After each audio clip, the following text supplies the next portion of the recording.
ఆచి chicken masala. AP వ్యాప్తంగా 39 డిగ్రీల ఉష్ణోగ్రతలు నమోదవుతున్నాయి. మరో వారంలో 43 డిగ్రీలు తాకే అవకాశం ఉందని వాతావరణ శాఖ అధికారులు చెబుతున్నారు. దీంతో ప్రస్తుతం జనం ఇళ్ల నుంచి అడుగు బయట పెట్టేందుకు భయపడుతున్నారు. ఎండలో 5 నిమిషాలు నిలబడడానికి ఇబ్బందిగా ఉంటే ట్రాఫిక్ పోలీసులు మాత్రం 9 గంటలు తీరిక లేకుండా పనిచేస్తున్నారు. ట్రాఫిక్ ను కంట్రోల్ చేయడానికి నానా తంటాలు పడుతున్నారు.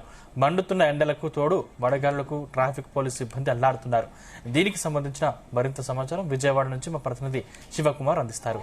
పూర్తిగా ఎండ తీవ్రత పెరగడంతో విజయవాడ నగరం అయితే పూర్తిగా పబ్లిక్ ఎవరైతే ఉన్నారో పబ్లిక్ ప్రయాణికులు పూర్తిగా బయటికి రాని పరిస్థితి. ప్రస్తుతం మనం విజయవాడ నగరం బెంచ్ సర్కిల్ దగ్గర ఉన్నాం. పూర్తిగా ఎండ ఏదైతే 12 నుండి 1 గంటల లోపు కూడా ఎండ తీవ్రత మధ్యగా ఉష్ణోగ్రత పెరగడంతో అయితే ఇటు పబ్లిక్ అయితే బయటికి రావడానికి తీవ్ర ఇబ్బందులు పడుతున్నారు. మరోవైపు ఒక పక్క ఈ పబ్లిక్ తీవ్రత ఇబ్బందితో పోల్చుకుని మరోవైపు ఈ ప్రయాణికుల్ని వాళ్ళ గమ్యస్థానానికి చేర్చే నగర పోలీస్ ట్రాఫిక్ పోలీసు ఎవరైతే వాళ్ళు ఎప్పటికప్పుడు ఉద్యోగం చేస్తున్న పరిస్థితి. వాళ్ళు డ్యూటీ చేసే సమయంలో ఏదైతే మామూలుగా మిగతా పోలీసులో ఉన్న డిపార్ట్మెంట్ పోల్చుకుంటే ట్రాఫిక్ పోలీసు వచ్చేపాటికి తీవ్ర ఇబ్బంది. అటు విఐపీ కానీ వివిఐపీ కానీ విజయవాడ నగరంలో పూర్తిగా విజయవాడ నగరం ఉండే ఏదైతే రాజధాని అది సీఎంఓ కానీ ఇటు సెక్రటరియట్ రాజ్భవన్ ఇలాంటివి ఉన్న ప్రాంతం కాబట్టి విజయవాడ నగరం ఇక్కడ పూర్తిగా అయితే పోలీసులు అయితే ట్రాఫిక్ ఉంటాయి. మరోవైపు అసలు ట్రాఫిక్ పోలీసులు ఏ విధంగా ఎండాకాలం ఇబ్బందులు పడతారు, అటు గవర్నమెంట్ నుండి కానీ ఇటు సిపి పోలీసు ఒక శాఖ నుంచి కానీ ఎటువంటి వాళ్ళకి తగిన చర్యలు తీసుకున్న విషయం గురించి కదా రవికుమార్ గారు సీఏ గారు మనతో పడినారు. సార్ పూర్తిగా ఎండాకాలం అటు విజయవాడ నగరం అనే పార్టీకి ఇటు గవర్నర్ కానీ సీఎం ఇటువంటి వాళ్ళు ఉన్నారు.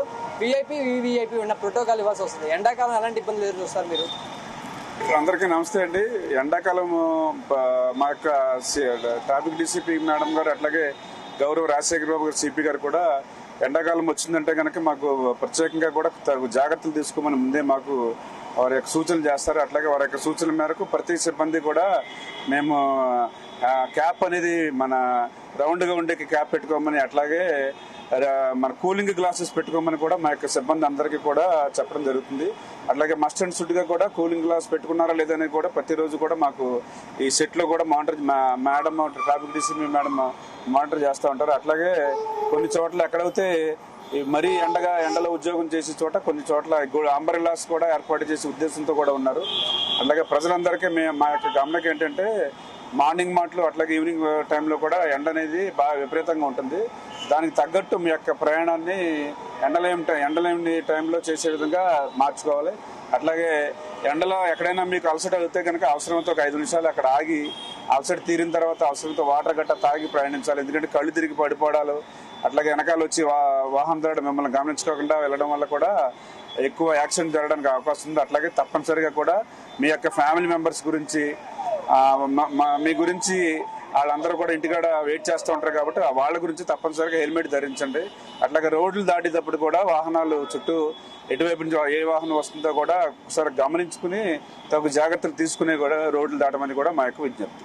ముఖ్యంగా ట్రాఫిక్ సిబ్బంది ఎవరైతే ఉన్నారో ట్రాఫిక్ సిబ్బంది సామాన్య టైంలో ప్రోటోకాల్ వెళ్ళే వాళ్ళకి భద్రత కల్పించడం ఒకటైతే ఎండాకాలం మధ్యాహ్నం పూట కూడా విఐపీలు కానీ వివిఐపీలు అటు సీఎం కానీ బయటకు వెళ్ళే పరిస్థితి. అలాంటి టైంలో ఎలాంటి సమస్యలు ఎదుర్కొంటారంటారు మీ సిబ్బంది?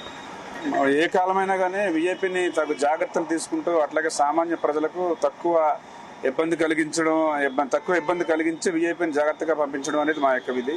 అట్లాగే ఎండాకాలంలో దానికి తగ్గట్టు ఎండకు తగ్గట్టు ఈ కూలింగ్ గ్లాసులు వాడడం అట్లాగే వాటర్ లేదా మన లెమన్ వాటర్ అట్లాగే మన దానికి తగ్గట్టు ఇవన్నీ కూడా వాటర్ కంపల్సరీగా క్యారీ చేయమంటాం. అట్లాగే ఎక్కువగా వాటర్ తాగుటి డిహైడ్రేషన్ కాకుండా ఉండే విధంగా కూడా మా యొక్క సిబ్బందికి మేము తగు సూచనలు అనేది చేయడం అనేది జరుగుతుంది. ఇప్పుడే ఎంత ఎండలుగా ఉంటే ఇంక మే నెల చాలా కష్టం రావటం. ఎండలో పడి ఎక్కడికక్కడ గ్లూకోజ్ వాటర్ తాగండి, మంచినీళ్ళు కానీ తర్వాత కటోరా నీళ్ళు తాగుతూ ఉండండి. అది నేను మజ్జిగ తెచ్చుకున్నా తీసుకెళ్ళాను. తెల్లవారు 3ంటికి వెళ్ళా. వాటర్ మరిగించిన వాటర్ ఇంట్లో చేసిన టిఫిన్ అన్ని తీసుకెళ్ళాను. నేను బయట ఏమి తినట్లే, అయినా దొరకట్లేదు కదా. ఈ ఎండ బాగానే వస్తుందిగా, ఇబ్బందిగానే ఉంటుంది. మరి ఏం చేస్తాం, ఫ్రీ బస్సులు వచ్చినాక మరి తోలాల్సి వస్తుంది. అంతకుముందు తోలేవాళ్ళం కాదు. మధ్యాహ్నం దాకా తోలి కాసేపు పడుకొని 4ంటికి వచ్చి మేము తోలేవాళ్ళం. బాగానే ఉన్నాయి అన్న, ఇంకా రాను బాగానే ఉంటాయి. వాటర్ బాటిల్ ఉంటుంది బండిలో, ఎప్పుడు టవల్ ఉంటది, వాటర్ బాటిల్ ఉంటది. ఈ ఎట్లా చలివేంద్రాలు పెట్టారు మధ్యలో మంచిగా తాగుతాం. పర్లా బాగానే ఉంది. ఇబ్బంది అంటే ఏముంటది, ఈ ఎండ అయితే బాగా ఎక్కువ ఉంది. కొంచెం ఏదైనా మధ్యాహ్నం పూట ఈ ట్రాఫిక్ లో తిరిగేది తప్పించుకొని ఏదైనా smart work early morning plus evening after 4 చేసుకుంటే అంతా బాగానే ఉంటది. బయటకు వచ్చే జాగ్రత్తలు తీసుకున్న వాటర్ బాటిల్ అండి, ఈ వాటర్ బాటిల్ అయినా కామన్ గా తెచ్చుకుంటే మంచిది.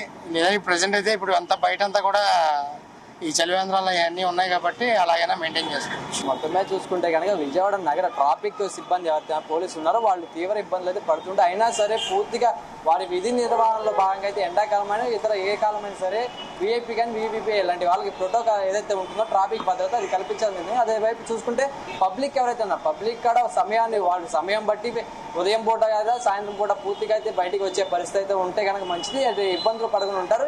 ఈ పబ్లిక్ ఎవరైతే బయటికి రావడం తగ్గిస్తారో ఆటోమేటిక్ గా ఇటు పోలీస్ సిబ్బంది ఎవరైతే వాళ్ళకి కూడా పని తగ్గే పరిస్థితి కనిపిస్తుంది. కెమెరామెన్ రాజేష్ తో శివకుమార్, విజయవాడ నుంచి.